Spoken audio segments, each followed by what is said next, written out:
1h mais 15 minutos, que bom saber que você está com a gente. Jornal da Difusora, a primeira edição está começando. Na bancada hoje com Gesael Marques e Eduardo Ericeira, vamos juntos com as principais notícias desta quarta-feira. Os bastidores da política com você até as 2h15, hein? Vem com a gente aqui, ó. Você vai ver no programa de hoje, aqui na TV Difusora, aqui no Jornal da Difusora. Prefeitura de São Luís assume o comando e começam as obras do Hospital da Criança. Ministério Público Estadual pede que o Ministério Público Federal acompanhe a fiscalização da Marinha sobre o ferry José Humberto. Cresce expectativa para a pesquisa exata que vai ser divulgada na próxima segunda-feira. É a primeira pesquisa depois do apoio de Josimar ao Everton e da Frente Ampla de Apoio a Roberto Rocha. Caso do uso do helicóptero pelo ex-governador Flávio Dino repercute na Câmara Federal. Você também vai ver como é que foi a reunião que terminou agora há pouco em Brasília entre governadores e secretários da Fazenda e o presidente do Senado, em pauta a redução do ICMS de combustíveis. Agora, tudo isso no Jornal da Difusora.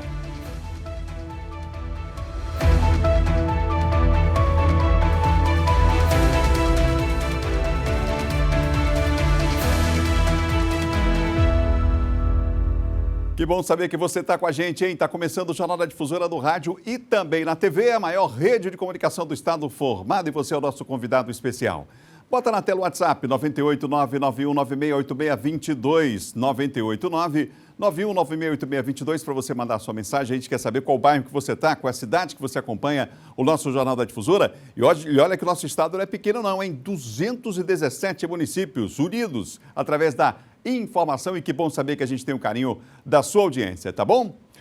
Vamos começar o programa acionando Brasília, porque você sabe que o Senado deve votar na próxima segunda-feira a proposta aprovada na Câmara que fixa um teto de 17% para a cobrança de ICMS dos combustíveis e da energia. Pois é, a Raniele Veloso vem acompanhando mais um capítulo dessa novela. Hoje, governadores e secretários da Fazenda, inclusive do Maranhão, estiveram reunidos com o presidente do Senado. Raniele, a reunião terminou agora há pouco ou continua? Boa tarde. Boa tarde, Adalberto Melo. Boa tarde a todos que nos acompanham ao vivo, direto de Brasília. Bom, a reunião terminou agora há pouco, tá? 5 governadores, mais secretários de Fazenda e também o presidente do Concefaz, que é o Comitê dos Secretários de Fazenda, estiveram aqui reunidos com Rodrigo Pacheco e também com o relator desse PLP 18, o senador Fernando Bezerra. Eles sugeriram 2 propostas, Adalberto. A primeira seria a suspensão da dívida para os estados que tiverem dívida com a União por 2 anos e não o perdão, tendo em vista também a classificação do Brasil perante o mercado econômico, de acordo com o governador de São Paulo, Rodrigo Garcia.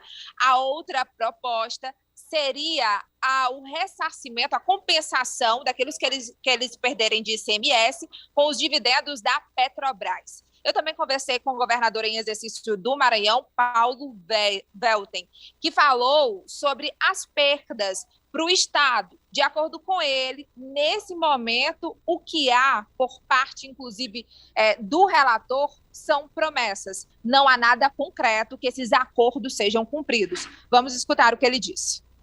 O que há são promessas, né, de que vai trabalhar com a questão da responsabilidade fiscal, porque esse PLP pode desarrumar, causar um desajuste fiscal seríssimo nos estados, essa é uma grande preocupação.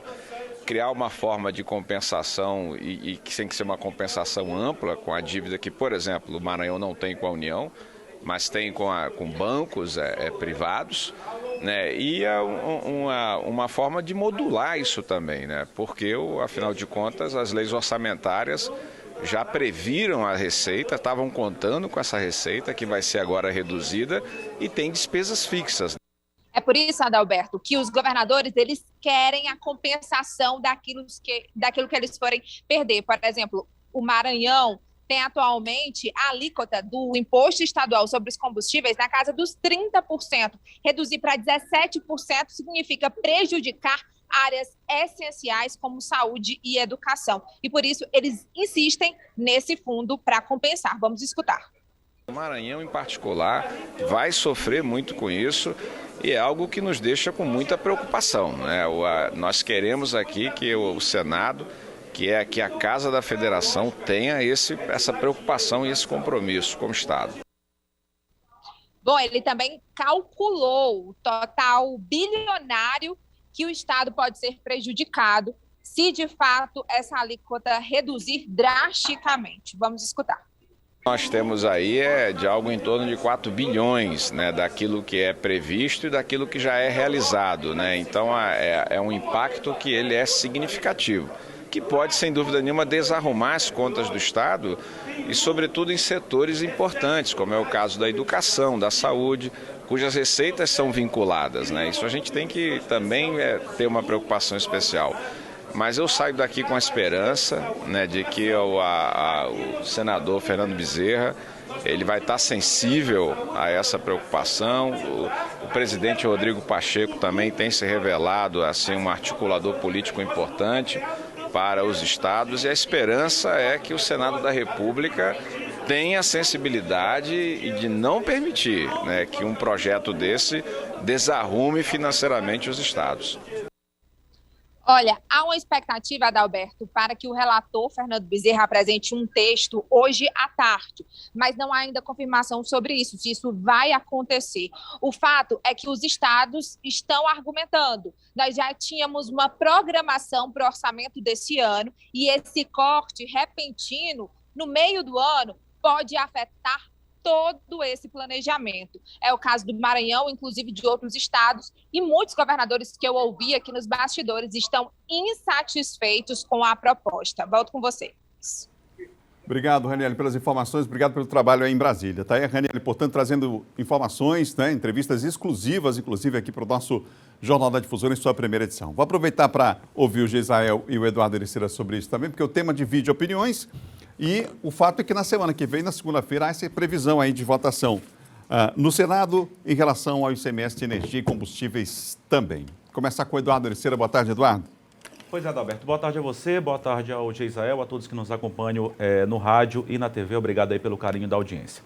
Adalberto, vamos analisar pelos dois lados. Acho que está com um probleminha aqui, Eduardo. Está com um probleminha no áudio? Então pode começar com o Geisael, daqui a pouco Acho que está com um probleminha aqui. Geisael, boa tarde. Boa tarde, Eduardo. Boa tarde, Adalberto, pessoal que está em casa. Boa tarde também aos colegas aqui no estúdio. Olha, é claro que eu gostaria muito de poder não pagar imposto nenhum. Tudo que a gente queria era que a gente não tivesse que pagar imposto.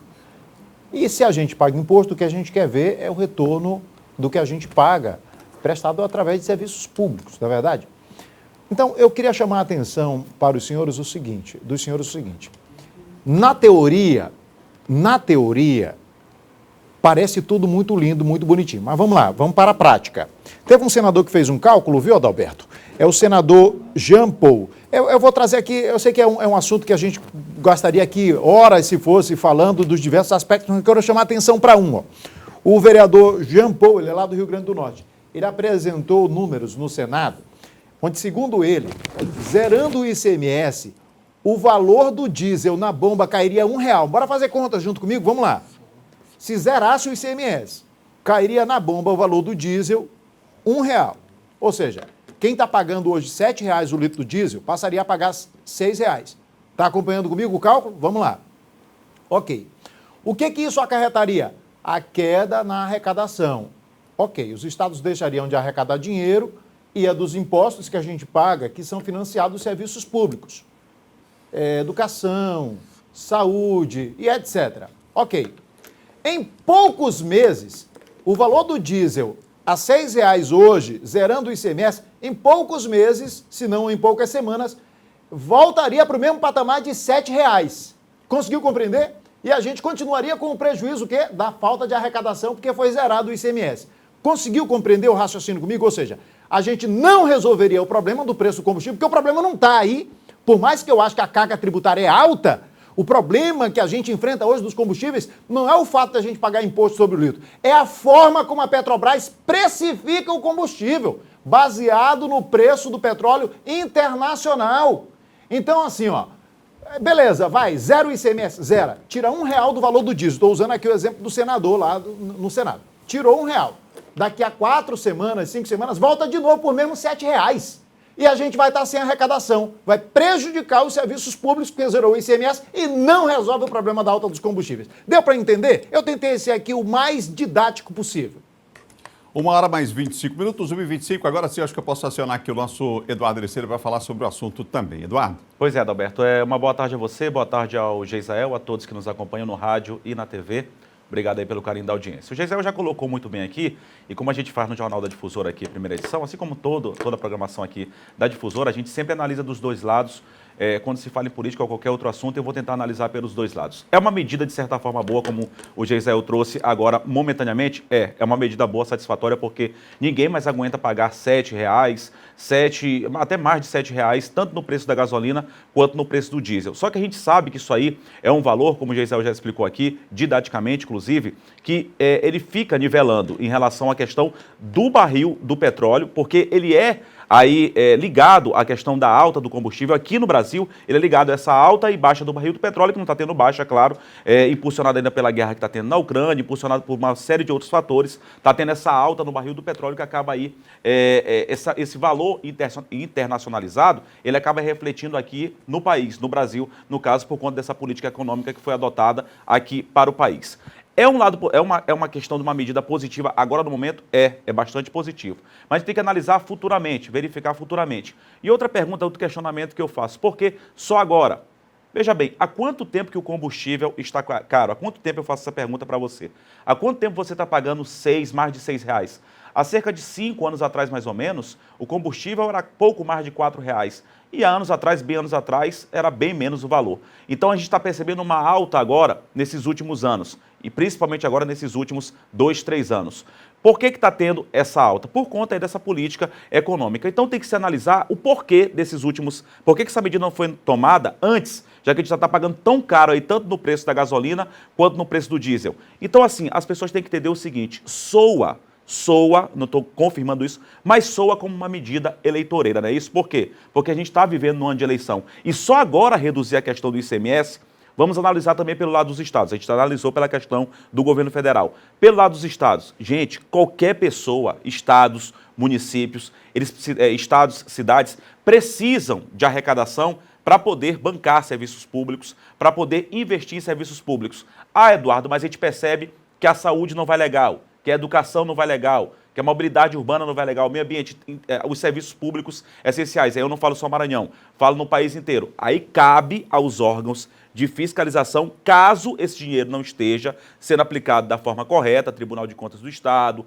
Ministério Público, Controladoria Geral da União, existem órgãos de fiscalização no Estado e também a nível federal para fiscalizar a aplicabilidade desses recursos. Mas não se resolve o problema tirando os recursos da mão dos governadores, tirando o recurso das mãos dos prefeitos. Eles têm que investir e fiscalizar da forma correta. Então não é assim que acontece. E preste muita atenção nas medidas que foram tomadas neste ano por governo federal, governos estaduais e governo municipal nem tanto, mas governos estaduais e governo federal, porque a gente está falando de ano de eleição. Então preste muita atenção em relação a isso. 1h mais 28 minutos, 1h28, você ligado aqui no Jornal da Difusora, em sua primeira edição. Mandar um beijo grande para Kate Almeida, que está cuidando da saúde, saúde em primeiro lugar. Beijão para Kate, que vai voltar com a gente aqui, com certeza, aqui no nosso Jornal da Difusora, em sua primeira edição, mas está tudo bem com a Kate. 1h mais 28 minutos, 1h28, hein? O Ministério Público Estadual pede que a situação dos ferries seja fiscalizada pelo Ministério Público Federal, no que diz respeito especificamente a essa embarcação que chegou, que veio do Pará, já que a Marinha está fazendo análise dessa documentação e das condições para que a embarcação possa, então, de fato, atender à população. É a preocupação aí do Ministério Público Estadual. O repórter Judson Carvalho está com a gente ao vivo, tem mais detalhes, tem mais informações. Boa tarde, Judson. Olá, boa tarde, Adalberto, boa tarde a todos. Exatamente, inclusive a promotora de defesa do consumidor do Maranhão, Lítia Cavalcante, marcou de conversar com a gente, mas teve um imprevisto, uma reunião agora, não teve como receber a nossa equipe em função dessa reunião, para esclarecer justamente esse pedido dela, Adalberto, que na verdade é um pedido de cooperação para o Ministério Público Federal fiscalizar. Nós temos esse documento e ela toca nos seguintes pontos: fiscalizar os procedimentos de emissão dos documentos de certificado de segurança da navegação, cartão de tripulação da segurança, licença de construção para a embarcação já construída, certificado nacional de borda, que é uma documentação exigida aí pelos órgãos de controle. Portanto, a promotora de defesa do consumidor do Ministério Público do Maranhão tenta aí essa cooperação do Ministério Público Federal para fiscalizar, para cooperar na fiscalização da Marinha e também da Capitania dos Portos, Adalberto. Só lembrando que essa história dos ferries, Adalberto, começou desde quando o governo do Maranhão licitou uma empresa, essa empresa ganhou a licitação, a Celt Navegação, sem as embarcações. Aí o Ministério Público do Maranhão foi obrigado a intervir, recomendando o cancelamento dessa licitação. A licitação foi cancelada, porém o problema permaneceu, porque como vinha orientando aí a promotora de defesa do consumidor, a Lítia Cavalcante, iria faltar ferry. E como a gente vem mostrando aqui todos os dias está tendo manifestação por falta de ferry. Nós mostramos também na semana passada aquela audiência realizada a pedido do deputado estadual Neto Evangelista para ouvir a MOB, ouvir o governo do estado, para saber de uma solução. A solução dada é que 2 ferries estariam em funcionamento em 90 dias.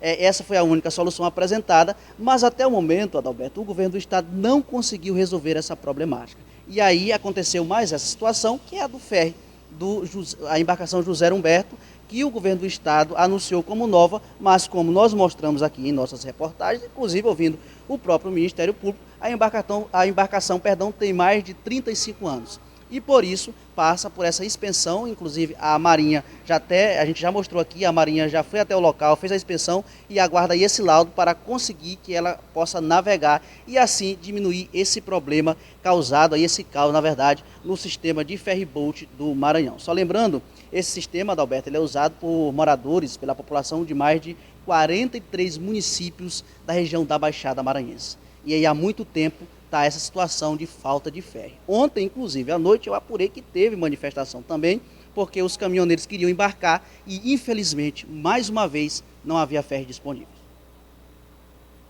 Obrigado, Júdio, pelas informações. Lembrando que a Agência de Mobilidade Urbana, a MOB, no caso, informa que o prazo agora é de 90 dias, ou seja, até setembro, para que a situação seja normalizada em relação a esse sistema de ferries. A gente entrou em contato, houve a audiência pública, inclusive lá, de forma pública, o próprio presidente da MOB chegou a afirmar de que em 90 dias a situação será resolvida. O prazo final era final de maio, o prazo inicial, né? Já estamos em junho, agora aguardar um pouco mais para que a situação seja resolvida. Realmente é difícil. Ontem a gente mostrou aqui, inclusive, um protesto feito pelos caminhoneiros lá naquela região, no caso aqui do lado de cá, né? Aqui em São Luís, no porto da Ponta da Espera, né? Terminal da Ponta da Espera.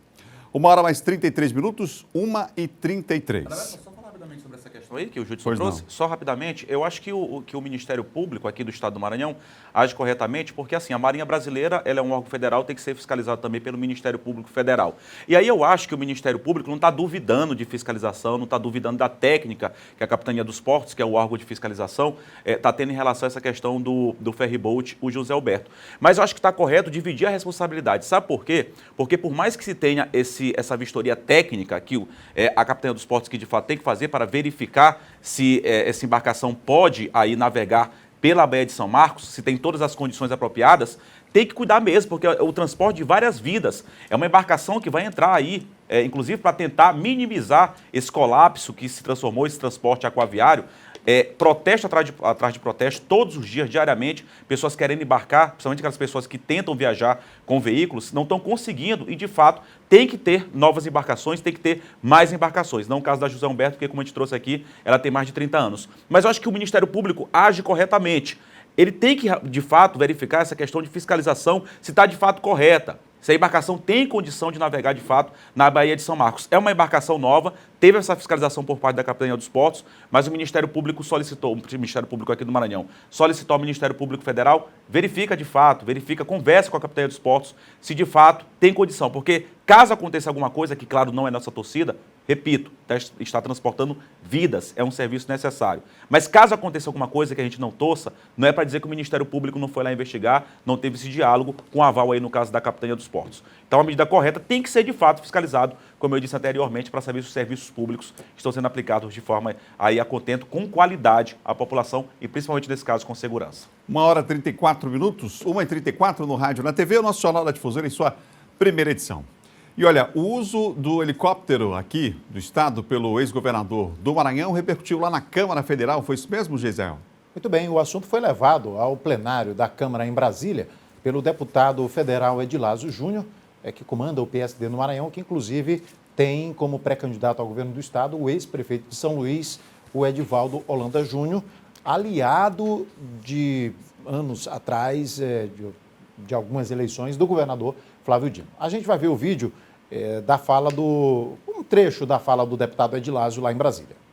É o ex-governador Flávio Dino, que não conseguiu desapegar da cadeira de governador. Continua se portando como governador do estado do Maranhão. Utilizou o helicóptero da Polícia Militar para vistoriar obras, fazer reuniões, participar de atos políticos partidários, utilizando o helicóptero da Polícia Militar.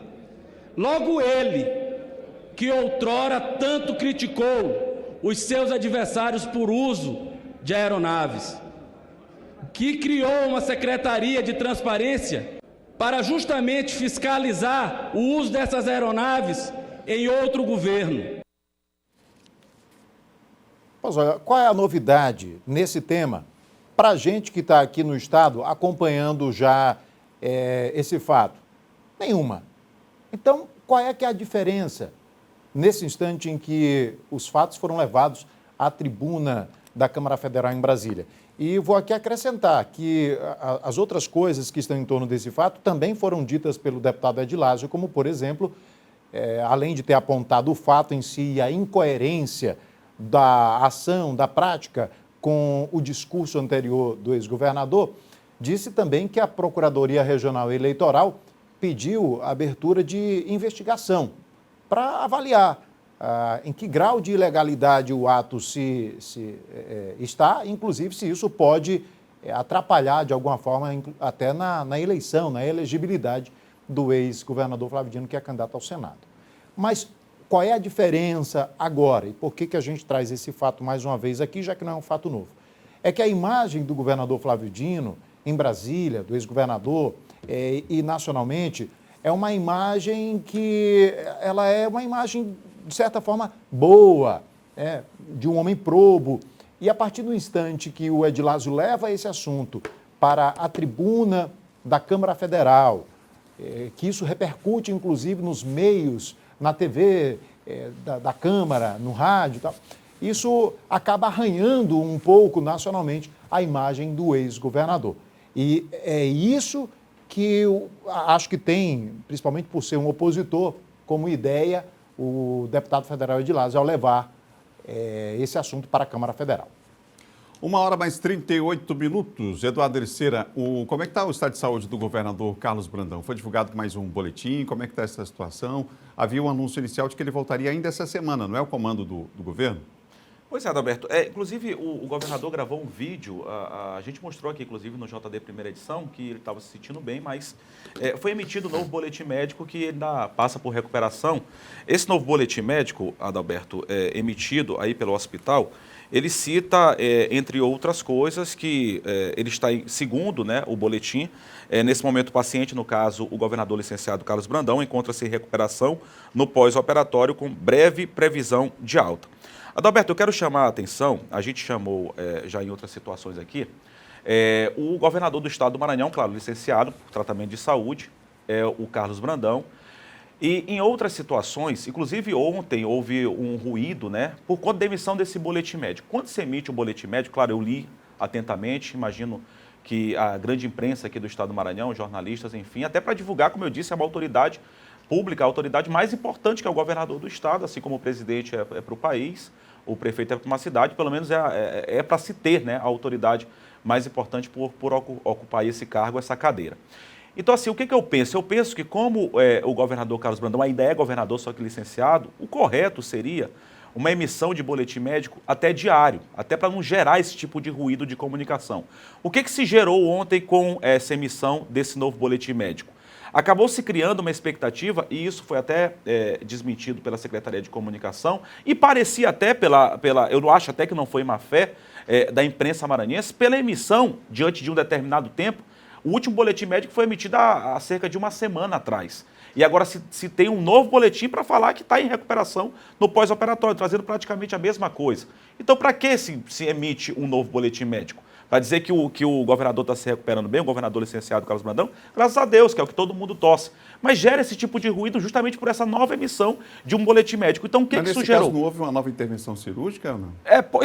Pelo que a Secretaria de Comunicação coloca, a assessoria do governo do Estado, não houve uma nova intervenção cirúrgica. Mas o que dá a entender com essa emissão do boletim médico? É que houve, sim, uma nova intervenção cirúrgica, um novo procedimento cirúrgico. Então, isso tem que ser muito bem claro, até pelo fato das pessoas quererem saber, de fato, não só a imprensa, mas a própria população, em geral, querer saber como é que está o estado de saúde do governador licenciado Carlos Brandão. Então, assim, é uma explicação que tem que ser de forma mais correta, mais coerente, até mesmo por parte do hospital. E uma explicação, até mesmo por parte do governo do Estado, cobrar uma explicação mais correta para, de fato, saber como é que está o estado de saúde. Mas, enfim, o boletim disse que ele está se recuperando bem, que em breve deve ter alta, mas eu chamo a atenção para isso, que isso tem que ser de forma mais direcionada, mais correta, para não gerar justamente esse ruído de comunicação. Porque, de fato, o que deu a entender com a emissão desse novo boletim médico depois de quase uma semana é que o governador licenciado Carlos Brandão, ele teria sido submetido ao novo procedimento cirúrgico.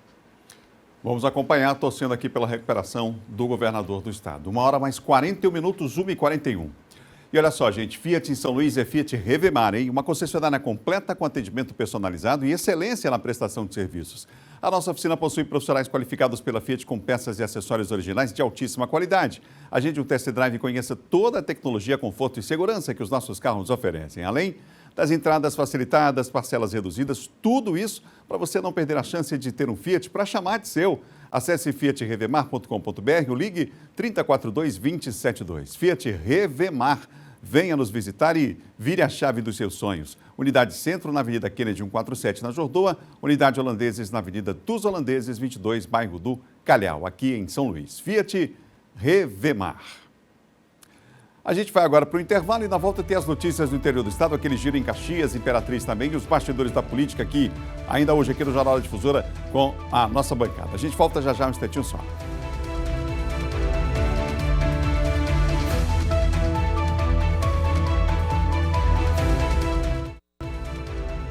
Já voltamos, 1h45 minutos do Rádio da TV. Aqui é o Jornal da Difusora em sua primeira edição, com Gesael Marques, com Eduardo Ericeira. Vamos juntos até às 2h17 hoje, hein?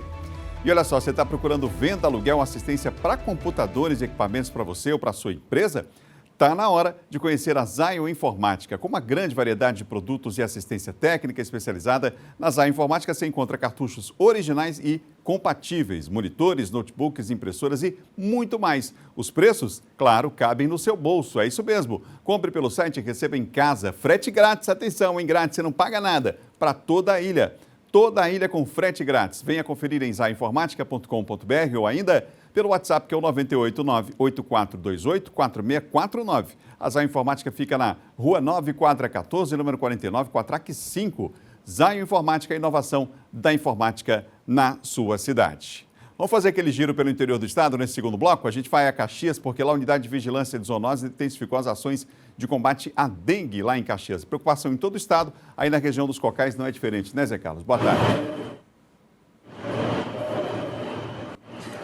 Olá, Roberto, boa tarde a todos. É isso mesmo. As equipes do Serviço de Controle de Zoonoses aqui de Caxias percorrem diariamente os bairros e realizam ações nos imóveis, nos terrenos baldios, conversando com os moradores sobre o trabalho de enfrentamento ao mosquito Aedes aegypti.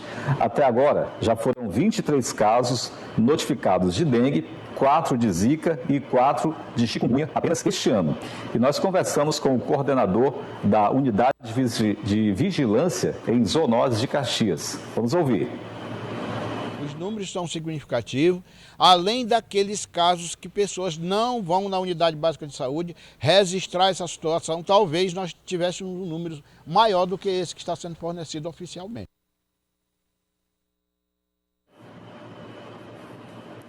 Esse mosquitinho é bastante perigoso. Adalberto, é com você. Obrigado, Zé Carlos, pela informação. Falamos de Caxias com José Carlos e olha só, a gente vai agora para Imperatriz, porque por lá a Rede de Proteção e Combate à Violência contra a Pessoa Idosa realiza uma semana inteira de atividade. É isso mesmo, Paulo Negrão? Boa tarde. Muito boa tarde, Adalberto. Boa tarde a todos. De fato, aberta hoje a Semana de Prevenção e Combate à Violência contra a Pessoa Idosa. A Rede de Proteção ao idoso, conjuntamente com as sedes e outros órgãos da sociedade civil, debatem esse enfrentamento da violência, né, a esse público. A nossa equipe conversou com o promotor Tiago Oliveira e também com o prefeito, que estiveram abrindo a programação de conferência dessa semana aqui em Imperatriz. A campanha desse ano tem como tema se informar para proteger. Para se informar, nós precisamos saber quais tipos de violência existem. Nós podemos elencar mais de 10 tipos de violência e muitas são desconhecidas. A mais comum, violência física, agressão, algum tipo de lesão.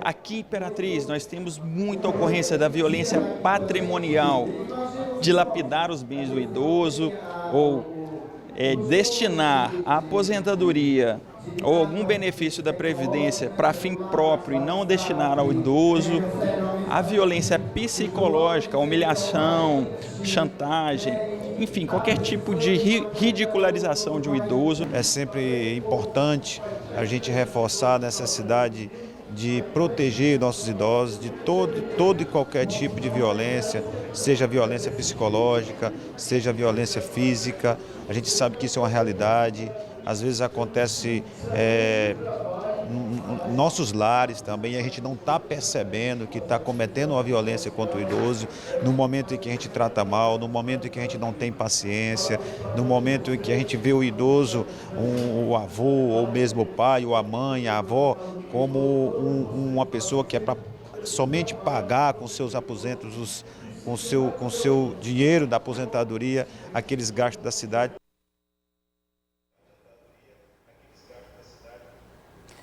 Ano passado, Adalberto, foram registrados 17 casos de abandono, 42 de negligência, 16 casos de violência psicológica e 14 de abuso financeiro ou patrimonial. Somente este ano, até agora, já foram registradas, ou pelo menos feitas, 51 denúncias envolvendo idosos na condição de vítima. Então, são violências que vêm ganhando espaço e esses idosos precisam serem protegidos. Antes de encerrar, cumprimentando o nosso público em Caxias, Colinas e também na nossa terra Buriti Bravo. Volto com você. Obrigado ao nosso bravo Paulo Negrão. Valeu, até amanhã, Paulo. Nosso Paulo Negrão vai comandar daqui a pouquinho o Jornal da Difusora em sua primeira edição em toda a região Tocantina. Audiência lá em cima, como sempre, hein? Faltam 10 minutos agora para as 2 horas da tarde. Vamos girar aqui com os nossos comentaristas, porque, Gesael, cresce aí a expectativa para a divulgação na semana que vem da pesquisa exata. Essa pesquisa aí que vai sair agora, ela sai depois de uma série de fatos que a gente aqui, no próprio Jornal da Difusora, tem destacado aqui no campo político, que mexe muito aí com a opinião pública, enfim, com os bastidores da política, com as composições aí de apoios visando essas eleições desse ano, enfim, uma pesquisa importante. Pois é, Adalberto, primeiro porque já há vários dias nenhuma pesquisa de intenção de votos para governador e senador foi divulgada, né? Nenhuma pesquisa, Adalberto.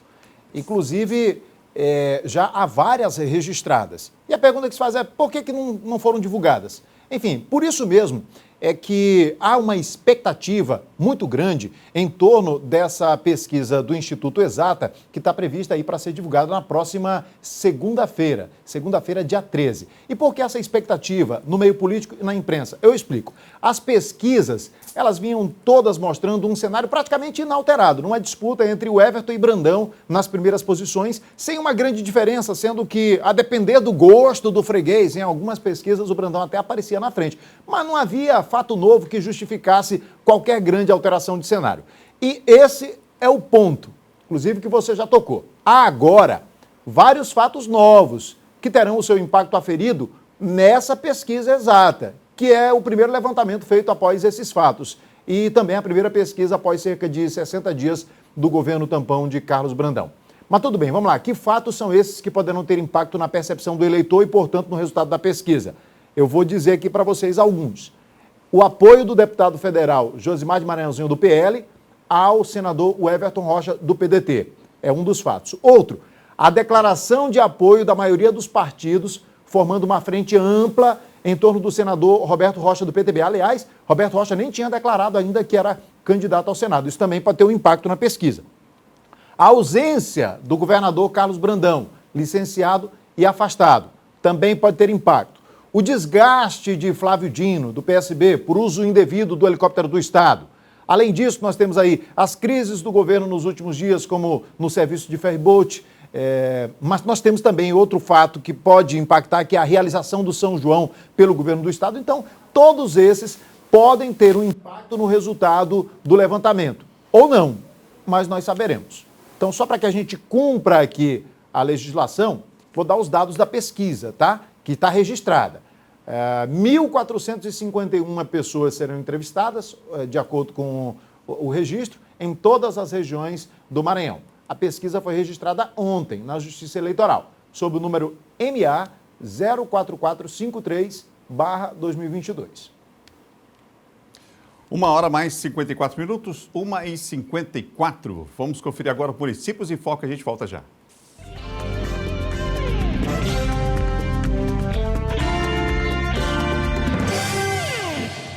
Olá, boa tarde. Foi realizada mais uma vez a Feirinha Guimarães, que movimentou o primeiro domingo de junho.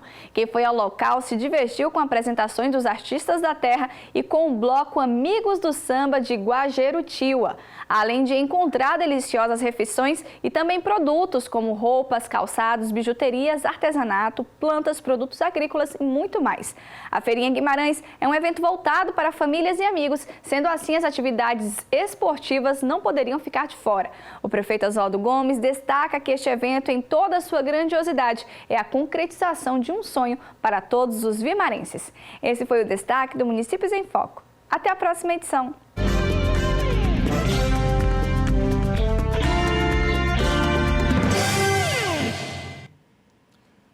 Olha, agora Imperatriz e Caxias vão seguir com a programação local.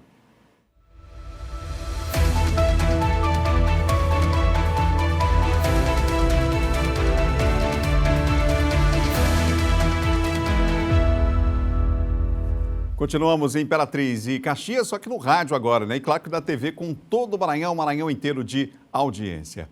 Eduardo Ericeira, governador do Piauí, está comemorando não ter nenhuma cidade entre as mais pobres do Brasil? Pois é, Adalberto. Nosso vizinho estado do Piauí, né? Nosso irmão Piauí, mas teve fogo amigo aí, viu? Olha como é que está a nota oficial, que foi do final do mês passado. E, claro que tem que se comemorar mesmo, né? Retirou aí municípios da pobreza, tem mais do que se comemorar. Mas olha o que colocou no site oficial o governo do Piauí. Ele comemorou a saída de representantes do estado do ranking dos 50 municípios com menor PIB, que é o Produto Interno Bruto, per capita do país. O estudo foi comparativo da FGV, que é da Fundação Getúlio Vargas, do IBGE de 2019. Por quê? 2020 e 2021 teve esse comprometimento por conta da pandemia, né? Então, é um estudo atualizado por parte aí do IBGE. Apontou um resultado positivo para o estado vizinho. Só que o detalhe é que essa nota oficial do governo do Piauí, ele acaba mencionando, sem ter porquê, eu não sei se foi proposital, enfim, como eu disse, tem um relacionamento muito bom entre o estado do Maranhão e o estado do Piauí, ele acaba citando que o Maranhão continua aí com os municípios mais pobres, pela nota que você pode ver aí, com 40 cidades entre os municípios com menor PIB, aí, com o PIB mais baixo, que são aí do estado do Maranhão. Aí depois da coloca, dá uma cutucada também no estado da Bahia, também o estado, lamentavelmente, da região Nordeste, com 3 municípios, mas o estado do Maranhão disparadamente. A gente chama a atenção para essa nota, Adalberto, que a gente, claro, fala aqui de muitas evoluções que tiveram em alguns setores, saúde, por exemplo, São João, agora também é muito importante, alguns avanços na área da educação, mas a questão do PIB, né, a questão das cidades maranhenses, que inclusive era uma promessa de governo do ex-governador Flávio Dino, retirar essas cidades, não avançou muito.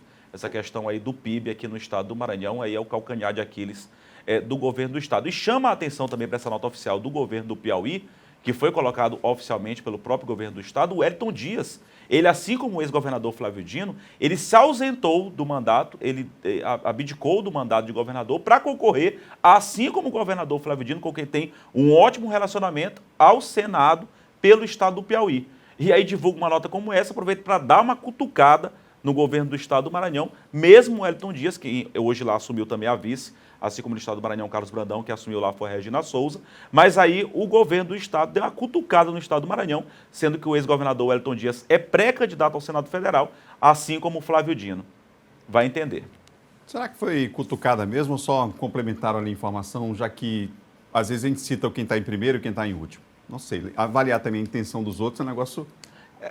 Poderia acabar sendo até desnecessário, não há, né? Mas enfim, eles não colocaram há o Estado do possibilidade da Maranhão, gente julgar a intenção do outro, né? A gente Sim. pode opinar sobre alguma situação, mas julgar realmente não tem como. Mas tá aí a até pelo observação bom feita relacionamento, né, que o Maranhão tem com o Piauí, né? Sim. O mais triste de tudo é ver essa situação. Agora, o pessoal pode perguntar assim, Gisele, mas o levantamento é de 2019. Negócio que de lá para cá não teve outro levantamento. Por conta da pandemia, né? Não houve censo, inclusive, né? Não aconteceu o censo pelo IBGE, né? Pois é, então, oficialmente fica-se com os dados de 2019. São os mais recentes. São os mais atualizados. recentes. Na verdade, é o que acontece com os levantamentos oficiais, eles servem para balizar diversas ações do poder público, então, até inclusive investimentos. Então, não se pode fazer nada sem uma referência. E quais são os valores de referência? Quais são os dados de referência? São os dados de 2019. De lá para cá, há alguma ou outra informação baseada em algum outro levantamento isolado, mas não faz parte de um levantamento completo. Então, a comemoração do estado do Piauí, ela tem uma razão de ser. O estado ele fazia parte ele estava entre as 50 cidades mais pobres. Sim. E agora saiu dessas 50. Eu não tenho os dados em relação dos números de 50 até 100. Eram mas 6 municípios para esse Piauí. Mas eu imagino assim, que saiu dos 50 mais pobres, mas ainda está dentro dos 100 mais pobres. De toda maneira, é uma evolução, né? Que mostra a evolução na renda e tal. E realmente, aí mais uma vez a gente vê em detalhe, né? A informação, os estados com maior número de cidades com baixo PIB são o Maranhão, com 40, no levantamento de 2019, e a Bahia, com 3 municípios. Eu acho que fizeram apenas um registro de um fato. É fato que o estado do Piauí, inclusive, ostenta índices muito melhores do que o nosso em diversas áreas. Aliás, maranhenses fazem muito uso de serviços públicos no Piauí, inclusive de saúde, principalmente aquelas cidades fronteiriças, vamos dizer assim, né? E é perceptível a diferença quando você atravessa do Maranhão para o Piauí, inclusive até da qualidade do asfalto, né? da iluminação. Parece assim que é uma diferença muito discrepante. A gente ainda tem muito que avançar para ficar um pouquinho mais parecido com o nosso estado vizinho, o Piauí. Só para ser correto aqui, Adalberto, eram 3 cidades do Piauí que estavam entre as 50 mais, que acabou tendo essa comemoração. Como eu disse, tem todo o direito, claro que tirou aí das 50 cidades mais pobres do país. Devem continuar entre as 100, né? Tirou entre as 50. É Curralinhos, Dom Inocêncio, por incrível que pareça, o nome da outra é Fartura do Piauí. Na verdade não tinha fartura, mas que agora melhorou, pelo menos saiu aí dessa Não, tinha fartura sim. Fartava tudo. Fartava tudo lá. Essas 3 cidades estavam entre as 50. Fartava, né? 2 horas mais 1 minuto, 2:01. E olha só, um recado para você, hein? A BPSE atua no mercado há 7 anos com gestão de RH, gestão empresarial, consultoria em qualidade, saúde e segurança no trabalho. Uma empresa especializada em recrutamento e seleção para diversas cidades do Maranhão, Pará e Piauí também.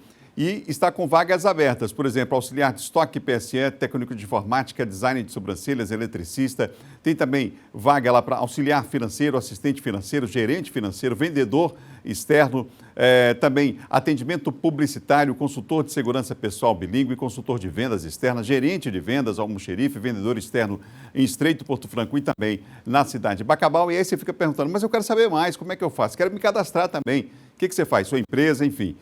Você, seus amigos, seus familiares, basta acessar o site www.bpse.com.br/vagas, _abertas. Ou então, via Instagram, hein? @sejabpse. Clicando no link da bio e se cadastrando. Não fique de fora dessas oportunidades. A BPSE é mais que movimentar empresas. Somos parceiros de negócios. 2 horas 2 minutos. Vamos fazer o seguinte, a gente vai para o intervalo e volta já já. Tem mais informações para você já depois do intervalo dos bastidores da política, aqui com o Geisel Marques, com o nosso Eduardo Ericeira também. Então já depois do intervalo a gente volta trazendo mais informações para você que acompanha o nosso Jornal da Difusora. Eu vou mostrar inclusive aqui como foi hoje pela manhã coletiva para tratar exatamente da volta. As obras já começaram hoje do Hospital da Criança, um hospital extremamente importante aqui da capital maranhense. A gente volta já já.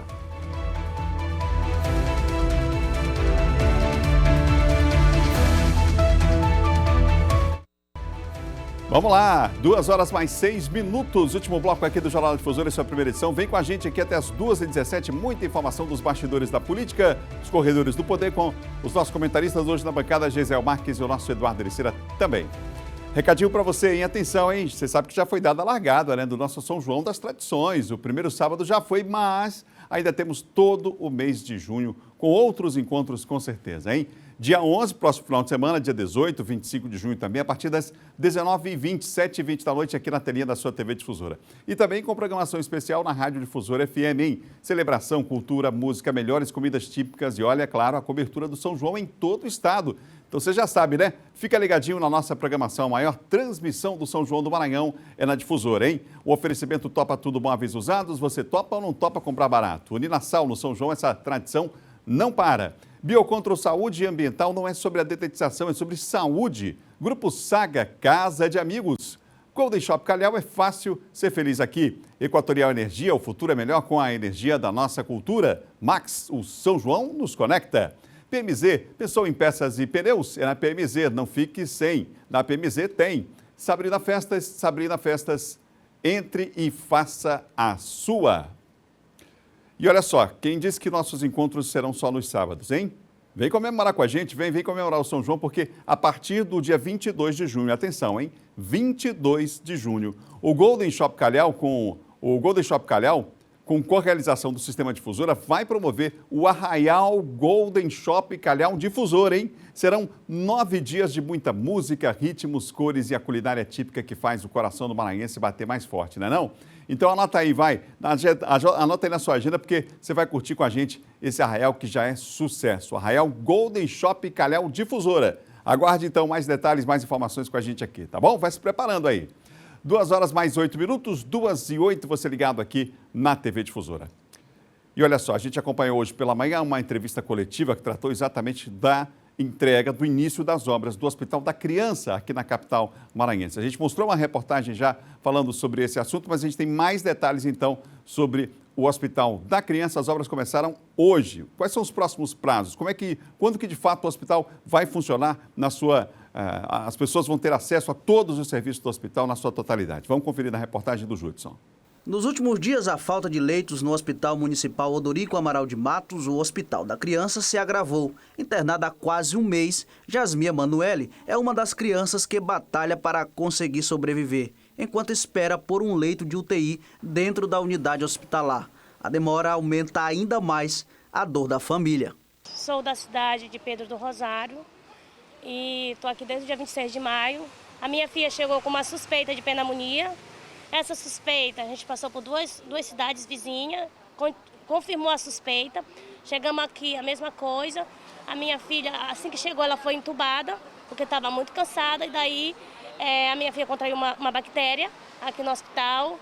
Essa bactéria já está comprometido os pulmões da minha filha, os 2 pulmões da minha filha. Está comprometido o coraçãozinho dela, porque não está conseguindo bombear o sangue. Os 2 rins da minha filha. Já entrei pela defensoria para tentar a regulação de leito. Até o momento não tem resposta. Desde o dia 30 eu entrei pela defensoria. A minha filha está aqui no estado de calamidade. O hospital, em razão da falta de atendimento na rede estadual de saúde do Maranhão, recebe pacientes de quase metade dos municípios maranhenses. Apesar de ser da cidade de São Luís, entre 2018 a janeiro deste ano, por meio de um acordo de cooperação técnica, a execução da reforma e ampliação da unidade de saúde estava sob responsabilidade do governo do Maranhão. Depois de 4 anos sem o Estado concluir os serviços, a Secretaria Municipal de São Luís pediu para reassumir a obra. Hoje, o prefeito de São Luís, Eduardo Braide, esclareceu que a prefeitura pediu a retomada da obra pela lentidão dos serviços no período em que o governo do estado assumiu os trabalhos. Eduardo Braide também afirmou que o governo do Maranhão estava ampliando o hospital fora dos padrões estabelecidos pela comunidade médica. O governo do estado teve 4 anos para concluir o Hospital da Criança. De fato, não conseguiu. E lembrar também que o Hospital da Criança é uma obra municipal. Então, em função disso, pela responsabilidade que eu tenho enquanto prefeito da cidade, assumir a obra do Hospital da Criança. Primeiro, por conta do tempo que foi destinado ao governo do estado e que não conseguiu resolver a situação de entregar o hospital. Segundo, porque boa parte das obras que foram feitas, inclusive esse ano, estavam sendo feitas fora da capacidade técnica, da realidade técnica, como foi colocado, inclusive aqui, segundo as orientações da Anvisa. Nesta quinta-feira, o prefeito Eduardo Braide também anunciou em uma coletiva de imprensa a retomada das obras no hospital, com a construção de centros cirúrgicos, ampliação de leitos e serviços de imagens. Um investimento de 10 milhões de reais que a Prefeitura de São Luís está fazendo com receita própria para que a gente possa entregar essa obra que é um sonho da cidade de São Luís. Um hospital de 105 leitos que será entregues, com um centro cirúrgico que nós não temos hoje, mas de forma emergencial, para que a gente possa resolver a situação da atual superlotação do Hospital da Criança. Nós estamos disponibilizando, nesse momento, 20 leitos na nossa unidade mista do Bequimão e ainda hoje as nossas crianças estarão sendo transferidas para a unidade mista do Bequimão, no sentido de desafogar e melhorar o atendimento no atual Hospital da Criança. O que a gente tem aí é terminar com a parte física, com a parte civil de obra, até dezembro desse ano. Aí a gente vai ter mais uns 2 meses, onde a Secretaria de Saúde vai estar entrando, fazendo a instalação dos equipamentos. Portanto, obras iniciadas no Hospital da Criança, um hospital extremamente importante para atendimento. A gente já aqui, mostrando durante a semana as reportagens, já colocou o posicionamento do governo do Estado em relação à reportagem que nós mostramos anteriormente. Em relação a essas, inclusive essa declaração do prefeito Braide em relação à responsabilidade do Estado, nós pedimos um posicionamento para o governo do Estado, para a Secretaria de Comunicação, mas até agora não obtivemos resposta, tá certo? São 2h mais 12 minutos, 2h12 agora. A Câmara de São Luís realiza, Eduardo Ereceiro, uma audiência pública amanhã, né, da CPI dos transportes. Pois é, ainda está rendendo, né, Adalberto? Está prevista para acontecer amanhã, a audiência pública vai acontecer de fato, às 14 horas, portanto, às 2 horas da tarde, inclusive será transmitida aí para quem quiser participar, já que se trata de uma audiência pública, né, pelos canais de comunicação da Câmara Municipal de São Luís. Olha, Adalberto, foram convidadas várias pessoas, a gente aguarda, né, que tenha uma solução em relação a essa questão do transporte público da capital, mas o Ministério Público, a OAB aqui do Estado do Maranhão, o próprio SET também que é envolvido, né, os empresários, o Sindicato dos Empresários, dos usuários de transporte público, o táxi lotação também, que está inserido, né, nessa questão de transporte público também, o táxi lotação, que faz um serviço exclusivo importante ali para a área de Itaquibacanga e na região metropolitana também para os municípios da Grande Ilha, devem participar dessa audiência pública, além, claro, da população, acho que é super importante para debater esse assunto.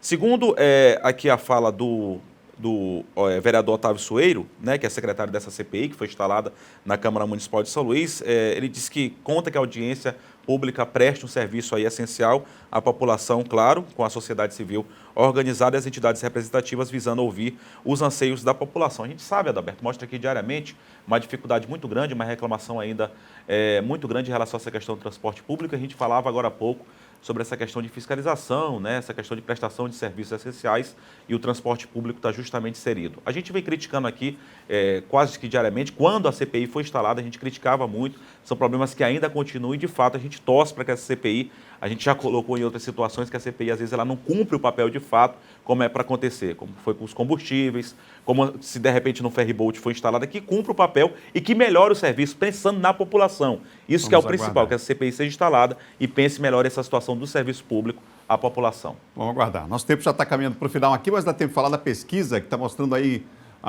mais uma pesquisa para a presidência da República, mostrando que o Lula poderia vencer no primeiro turno, Geisel? Que pesquisa foi essa? Pois é mais uma pesquisa Genial Quest, eu acho que é isso, né, o nome. Isso. Né? E a pesquisa foi divulgada na manhã de hoje, animadora para os petistas e para o pré-candidato do PT, presidente Lula. Eu queria que a gente colocasse aí, Tiago, os cenários, porque dentre os cenários tem um, Adalberto, que quando você faz os votos válidos, ou seja, retira nulos, brancos, indecisos, o ex-presidente Lula alcançaria um percentual aí que lhe permitiria vencer no primeiro turno, né? Passaria dos 50%, aliás, passaria dos 52%, porque para a eleição o que vale são os votos válidos. Então, Tiago, coloca aí os cenários para a gente. Eu queria começar com esse cenário, o cenário 2, tá? Vou começar com o cenário 2. Vamos acelerar um pouquinho, só porque me perdoe que o tempo Pois tá não, que tem o Lula com 47%. 46%, isso aí, né? Não, era o outro cenário, enfim, mas vamos lá. O cenário 1, o Lula com 46%, o Bolsonaro com 30% e o Ciro em terceiro lugar com 7%. Né? No outro cenário, que é o cenário 2, onde o Lula alcança um pouco mais de percentual, aí sim, se tirados os votos brancos, nulos, quem está indeciso, ele alcançaria mais de 50%.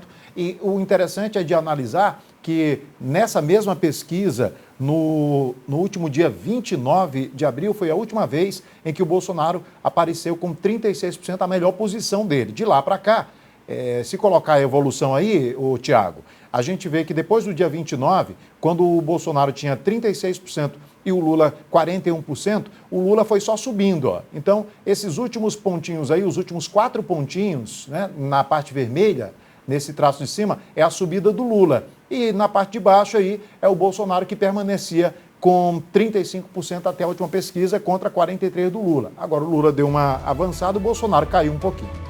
Última pesquisa que saiu em relação à presidência da República, registro BR-03552/2022, da pesquisa que ouviu 2.000 pessoas com mais de 16 anos entre os dias 2 e 5 de junho, entrevistas com eleitores em 27 estados.